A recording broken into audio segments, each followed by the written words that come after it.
Hi there mga beloved kong soulmates. Kamusta po kayong lahat? Nandito lang po yung lingkod Renzo Tarot Channel para bigyan kayo ng isang soulful and meaningful tarot reading. Dito lamang po sa inyo lagi nabangan sinusugay pa yan at pinakamahal na Renzo Tarot Channel.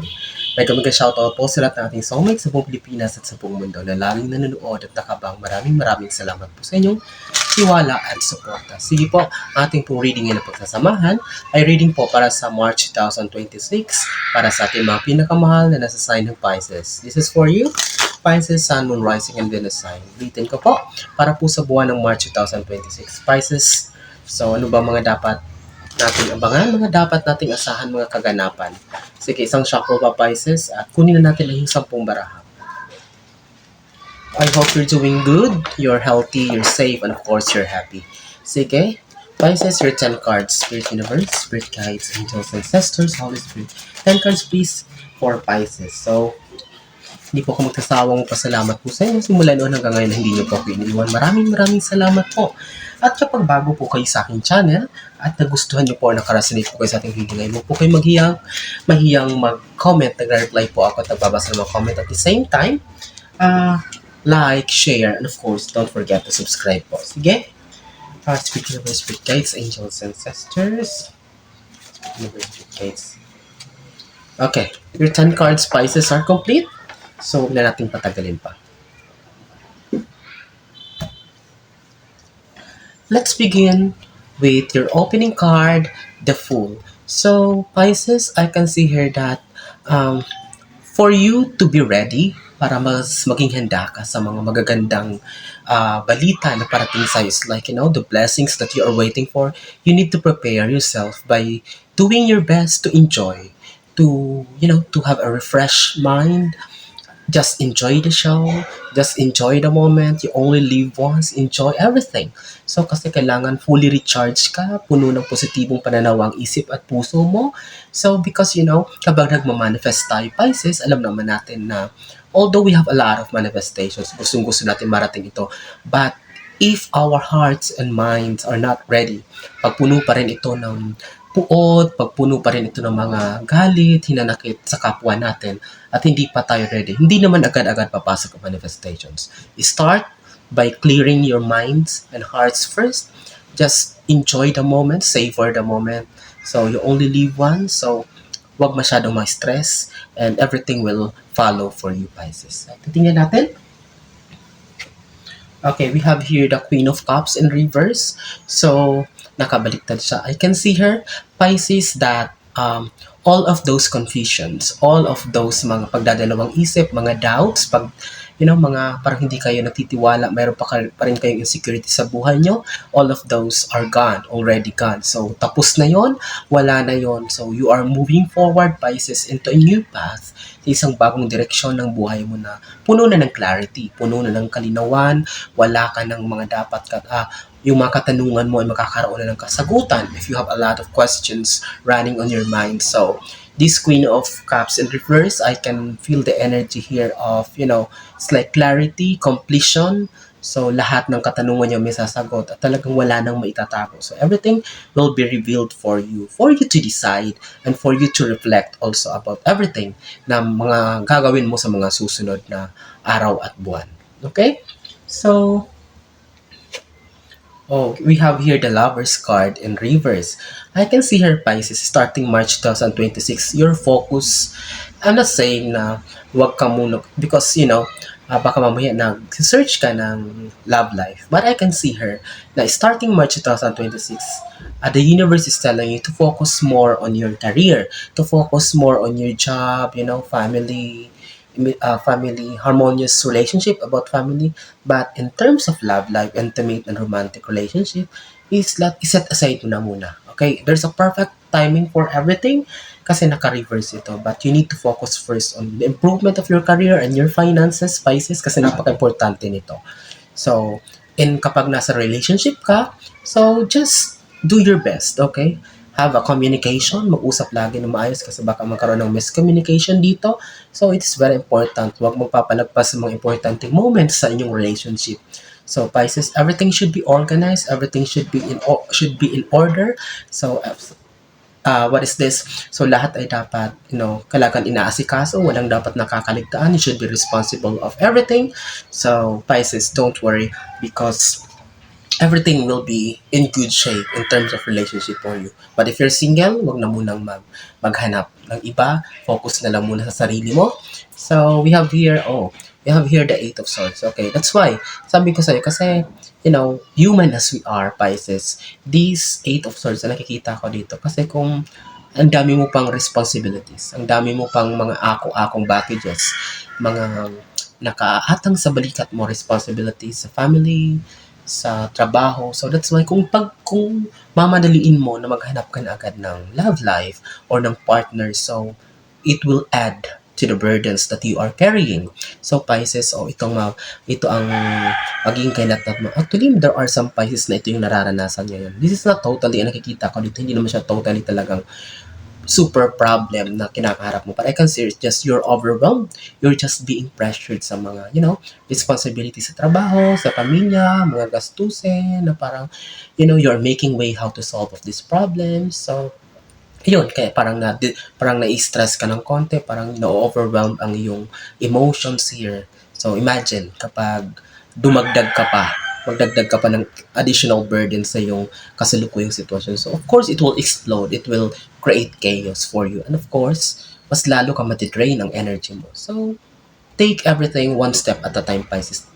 Pasasaan at darating din lahat ng bagay niyan. Pero sa ngayon, kung alam mong hindi pa muna okay ang lahat, huwag na muna magdadagdag ng panibagong responsibility.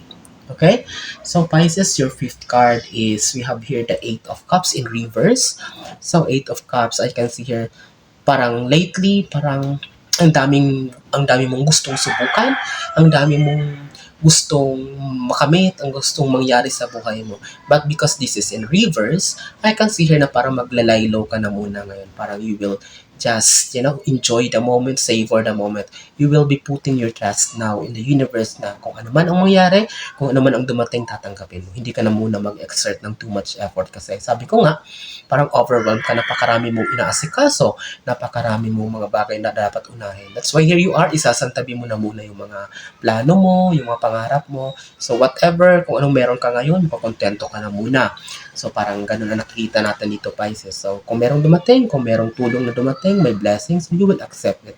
But you will not, ititigil mo na muna tong parang big dreams and ambitions. So, it's not totally nakakalimutan mo siya, pero as of now, hindi na muna siya yung priority mo.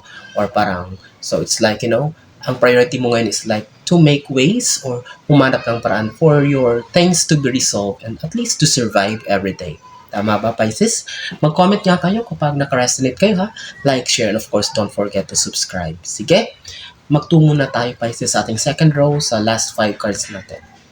March 2026, reading mo, Pisces, sa pang-anim mong baraha. We have here, this is in reverse. I can see her na parang, I'm not saying, alam nyo, prangka ako, di ba? Pisces, napaka-prangka kong tao, hindi ko nasisinungaling. Whatever ang na-feel ko na energy sa reading ay sinasabi ko sa inyo, whether it's good or bad.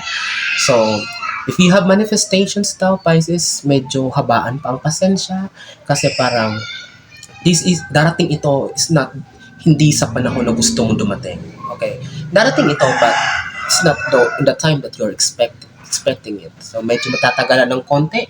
Siguro marami ka pang dapat paghandaan, marami pang dapat lagpasan for you to fully receive this big blessing or good news. So, maybe, kung may mga inaayos kang mga paperwork regarding your promotion, approval, so kung ano mga pinaprocess mo, so expect good news but not on the time na ine-expect mo ito. Darating ito, pero sa tamang panahon, hindi sa gusto mong oras. Okay? Kasi naka-reverse siya. But there's a good news that is coming on your way. There are blessings, Pisces, but medyo matatagal ito. Just need to have a little more patience, extra patience pa. Okay? So, sipagan pa ang pagdadasal at pagmamanifest, Pisces. But this is coming on your way. Okay, don't worry. Sige? We have here the Three of Swords. So, I can see her. Magkatapat sila ng Queen of Cups. Siguro, you have, tong parang disappointed ka na. There are situations daw na Pisces na parang nag-cause sa'yo ng konting disappointment. Okay? So, ano ba tong sitwasyon? Maaring nagkatapat sila ng Queen of Cups, parang maaring nagkaroon kayo ng conflict sa katrabaho mo. sa workplace ito, maaaring nagkaroon ng miscommunication, parang hindi pagkaunawaan na hindi kayo nagpapansinan. There's a little bit of emptiness and heartache in your heart. So, titingnan din natin. But I can see her frustrated kayo. Parang, mayroon kayong isang bagay na pinagdadaanan na talagang medyo kumurot sa puso mo. So, ano ba ito? Medyo toxic ba ito? Or parang, but I can see her miscommunication lang ito. Parang hindi masyadong pagkakaunawaan. Maaayos naman ito. So, okay? So, sige, titingnan natin. Oh, we have here the Eight of Pentacles. The universe is telling you, Pisces, that whatever situation na kinakaharap mo ngayon, kung medyo naghihirap man, kung medyo hindi man sagana sa kapirahan, but still you make a way, gumawa ka rin ng parang, at least to share your blessings. It is very important. Isa to sa napakahalagang factor or parang ingredient for your manifestations to be fully received. Okay, hindi naman pwedeng puro tayo manifest. At least we need to do our part by doing charity, by sharing what we have even in a little amount. Kung wala talagang pera, so make a way to share your talent, okay, your time, your presence, your effort. Okay? Makikita ni universe yan. Hindi pwedeng receive tayo. Kailangan din nating magbigay. So, these Six of Pentacles, the universe is telling you, Pisces, by March 2026, start doing great things again. Okay? Start doing things that, especially na pagbibigay, pag-share ng kung anong meron ka blessings. Blessings comes in any forms, di ba? Hindi lang material. So, friendship is a blessing. Neighborhood is a blessing. So, camaraderie. So, whatever kind of this thing na makaka-share ka, kung ano meron ka gawin mo ito. Okay? So, we have here the Five of Pentacles, but this is in reverse. This is a positive card. Starting March 2026, I can see her financial recovery. Kasi kung gumanito to, parang medyo matumal or parang hindi lumalago. But I can see her makakabangon ka comes March 2026. Pisces, expect ang good flow ng finances for you. So, expect ang magandang pasok ng pera, business, so side hustle, part-time. So, kung ano man ang mga ginagawa nyo na may kinalaman sa pagpasok ng pera, expect March 2026, magtutuloy-tuloy ito. So, this is a recovery period for you. Tingnan mo, magkatapat pa sila nito. Siguro, isa din to sa pinaproblema mo, yung tungkol sa kapirahan, kung saan ka kukuha. That's why ito, medyo stress ka, masakit ang ulo mo, kasi may mga problema ka rin sinosolve na involve ang pera. So, dahil magkatapat sila ng Five of Pentacles in reverse, so there's a resolution. May mga tulong na parating, may mga pera na darating, may mga blessings na parating para sa'yo. Comes March 2026. Claim mo na to, Pisces, sapagkat ibibigay ito talaga to sa'yo ng universe. Okay? So, March 2026 reading, tapusin na natin ito with your 10th and last card, Pisces. Wow! It's a big wow. Talagang wow. Total recovery, Magician card. So, don't worry. Cheer up. At least, nakahinga kayo. Wow, nasa dulo ang plot twist ng reading na ito, Pisces. So, I hope na sana tapusin nyo ang video na ito kasi nasa dulo ang plot twist. Magician. So, whatever things comes March 2026, talagang lahat ng aspeto ng buhay mo ay mag-i-improve. So, there's good news, positive result, blessings, career-wise, everything will fall into place for you with this Magician card. Magician signifies impossible things turning to possible, big possibilities. Opportunities, doors of opportunities that will be opening for you. Good news, positive result, ano man, promotion, travel, visa approval, exam result, it's like business expansion, whatever endeavor you are planning, March 2026, it's a big yes. Simulan mo na, expect mo na, i-claim mo na, because everything will fall into place for you. With that, congratulations, Pisces. You truly deserve this.